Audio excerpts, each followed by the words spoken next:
무릇 율법 없이 범죄한 자는 또한 율법 없이 망하고 무릇 율법이 있고 범죄한 자는 율법으로 말미암아 심판을 받으리라.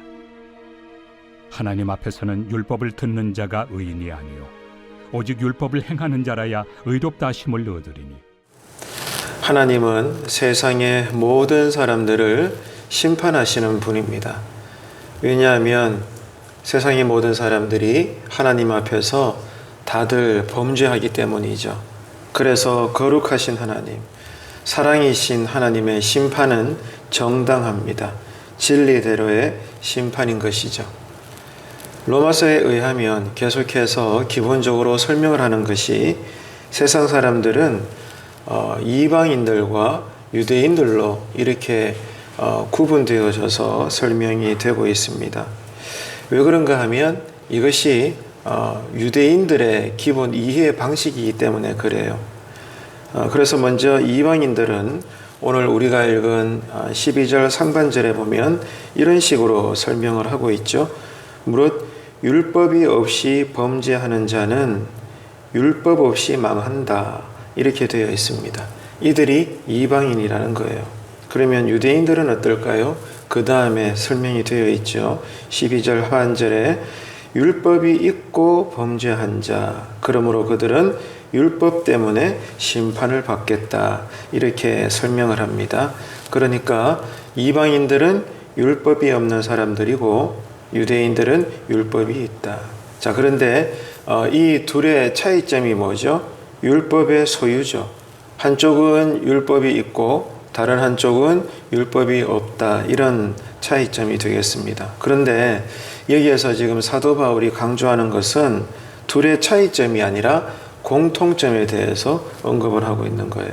그러니까 이방인들도 범죄 때문에 멸망당할 것이고 유대인들도 동일하게 그들이 지은 범죄 때문에 하나님 앞에서 심판받을 거다. 이 공통점에 대해서 강조를 하고 있는 겁니다. 그래서 이 범죄하는 사람들은 이방인이든지 유대인이든지 이 차이점이 중요한 것이 아니라 반드시 이 범죄의 대가로 하나님 앞에서 심판을 받게 된다. 이 사실을 지금 사도 바울은 강조하고 있는 겁니다. 그래서 우리가 늘 이 언급되는 로마서의 서두의 말씀에 의해서 우리가 상고하고 있지만 오늘도 마찬가지입니다. 이 두 구절의 말씀 앞에서 우리는 생각하게 되죠. 이미 기록되어진 성경의 말씀을 우리가 떠올리게 됩니다. 무엇입니까? 지금 은혜 받을 때에, 지금 여전히 열려있는 구원의 날에 예수 믿는 사람 역시 우리는 오늘도 회개가 필요하다. 이 회개가 우리의 믿음을 정결하게 하고 하나님 앞에서 신자답게 살게 한다는 것입니다. 그래서 오늘도 우리가 이 아침에 기도 드릴 때 우리 삶에 합당한 회개가 열리게 되는 은혜가 있게 되기를 축복합니다. 그러려면은 당연히 성령님께서 역사하셔야 되죠. 그래서 오늘도 우리의 기도에 간구할 것은 성령님의 도우심입니다. 성령님, 오늘도 내가 기도 드릴 때 하늘의 문이 열리고 응답의 문이 열리고 회개의 문이 열려서 하나님께서 기쁘게 받으시는 기도가 되게 하시고 오늘 하루도 참된 삶을 돌이키는 그런 회개의 하루가 되어서 오늘 내가 죽더라도 오늘 내가 주님의 부르심을 받더라도 주님 심판대에서 회개한 나의 모든 삶의 죄는 주님께서 기억하지 아니하시는 그러한 칭찬 듣는 은혜가 있게 하여 달라고 기도하시는 오늘 아침의 기도가 되시기를 바랍니다. 여러분 기억하세요. 우리가 회개할 때 하나님은 우리의 죄를 기억하지 않습니다. 이게 너무나 중요한 것입니다. 그래서 오늘 또 우리는 회개의 기도가 열려야 됩니다. 자, 그 다음에 13절을 보십시오. 하나님 앞에서는 율법을 듣는 자가 의인이 아니요 오직 율법을 행하는 자라야 의롭다 하심을 얻는다. 이렇게 선언이 되어 있죠. 자, 여기서 우리가 알아야 될 것은 유대인들이 이해하는 율법과 의인의 관계가 어떻게 되는가 그 말입니다. 유대인들이 이 율법과 구원과 의인 그리고 유대인이다, 이방인이다, 이런 것들을 어떻게 이해하고 있는가에 대해서 지금 사도 바울은 로마서 첫 장 첫 절부터 오늘 이 13절에 이르기까지 계속해서 지금 강조하고 있는 것입니다. 설명을 하고 있어요. 그러니까 이 유대인들이 하나님의 율법과 그러므로 이 의인된 관계를 어떻게 이해를 하고 있는가? 유대인들은 이렇습니다. 자신들이 율법을 받았고 그러므로 자신들은 율법을 행한다라고 여기고 있어요. 그렇기 때문에 우리는 선민으로서 의인이다.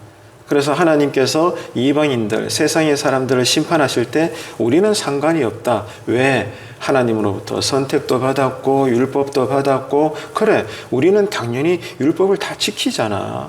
그렇기 때문에 우리는 심판받을 이유가 없고 우리는 예루살렘 성전도 갖고 있고 남자들은 우리가 선택받았다는 대표적인 뜻으로 할례도 받았고 아무튼 우리는 부족한 게 없어.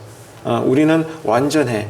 이런 이해를 지금 스스로에게 가지고 있는 것입니다. 그런 만큼 이방인들은 어떻다는 거죠? 율법도 없고 그러므로 율법도 모르고 그렇기 때문에 율법도 행하지 않기 때문에 저들은 당연히 범죄함으로 하나님께 심판받는 거야. 그럼 당연하지. 우리는 심판받을 이유가 없지만 너희들은 심판받아서 멸망을 받을 그런 민족들이야. 그래서 우리는 너희들과 상관치 않는 거야. 이 사마리아 사람들아, 이 할례를 모르는 이방인들아, 이렇게 판단하는 것입니다. 이것이 유대인들이 이해하는 율법과 의인의 관계라는 거예요. 그런데 이런 동족 유대인들의 인식에 대해서 사도 바울은 반은 동의를 하고 반은 동의하지 않습니다. 반은 이해를 하는 거예요. 그래, 너희들의 말이 나는 이해가 돼. 하지만 나머지 반투는 나는 동의하지 않아. 이런 입장을 지금 사도 바울이 취하고 있습니다. 유대인들의 생각에 대해서 사도 바울이 동의하는 부분은 어떤 것일까요? 이겁니다. 원론적인 거예요. 율법을 행하는 사람은 의롭고 율법을 행하지 않는 사람은 불의하다. 이 개념입니다. 이 부분은 사도 바울도 복음에 의해서도 충분히 인정되는 부분이에요. 이 부분은 신앙 고백에 있어서 문제가 없다는 거예요. 하나님께서 우리에게 율법을 주셨기 때문에, 즉 계명을 주셨으니까 이 계명은 우리가 지켜야 될 언약이잖아요.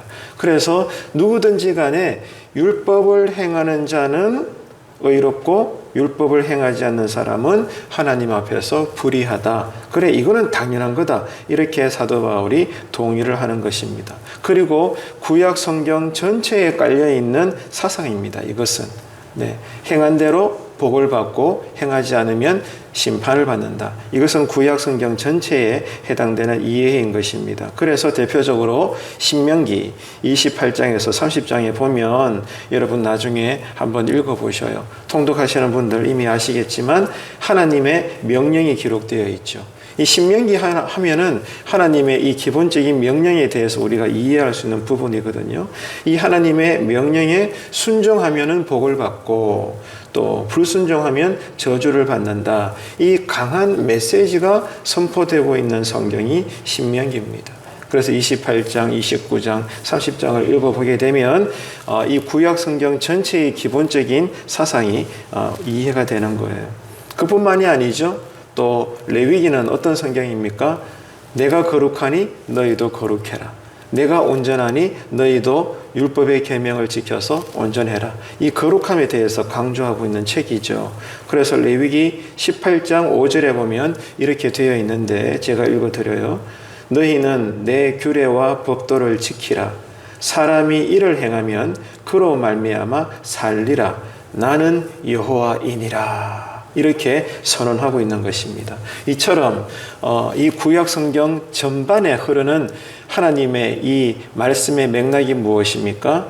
계명을 지켜라는 거예요. 그럴 때 너희들이 복을 받을 것이고 율법을 행하지 않으면 저주와 심판을 받게 될 거다. 누구도 예외 없이 징계를 받게 될 거다. 이것이 구약 성경의 맥락입니다. 그래서 유대인들이 지금 이해하는 바 율법을 행하면 의롭고 율법을 행하지 아니하면 불의하다.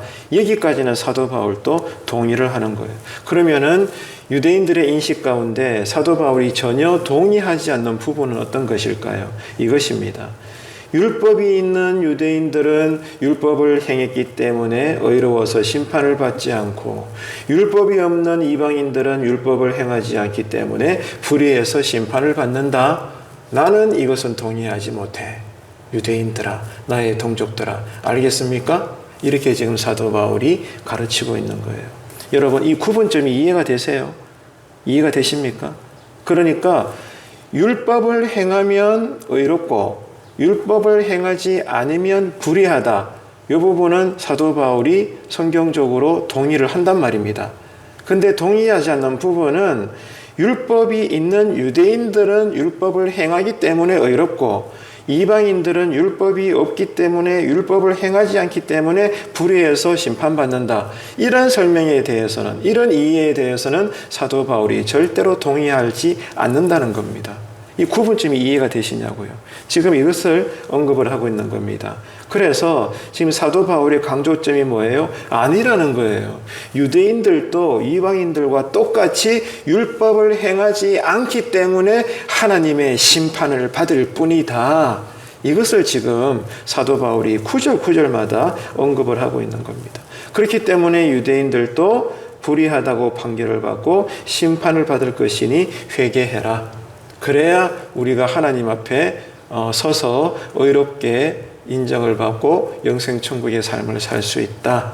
그 이후에는 계속해서 이제 예수 그리스도의 이 복음에 대해서 강력하게 드러내고 있죠.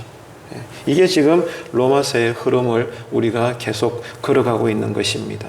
성도 여러분, 오늘 이 두 구절의 말씀 앞에서 우리는 생각하게 됩니다.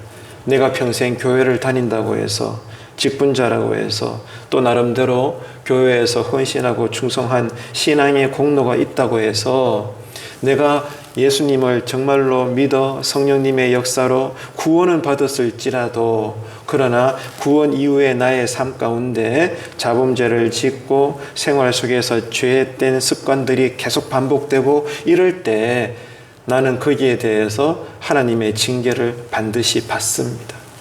이 점을 여러분 명심하십시오. 내가 교회에 속해 있고 또 헌신을 하고 신앙적 공로도 있고 또 직분도 있고 그렇기 때문에 나는 죄를 지어도 이미 나는 구원받았기 때문에 하나님은 나를 때리시지 않아. 여전히 하나님은 나를 제외시켜 주셔. 여러분, 행여나 이런 생각이 우리에게 있다면 내려놓아야 되는 것입니다. 그렇지 않아요? 내가 구원은 받았지만은 구원받은 자답게 오늘 또 내가 말씀대로 순종하여 살지 않을 때 여러분 어떻게 될까요? 훗날 우리가 구원은 받았으나 구원받은 자로서도 주님의 심판대에 섭니다.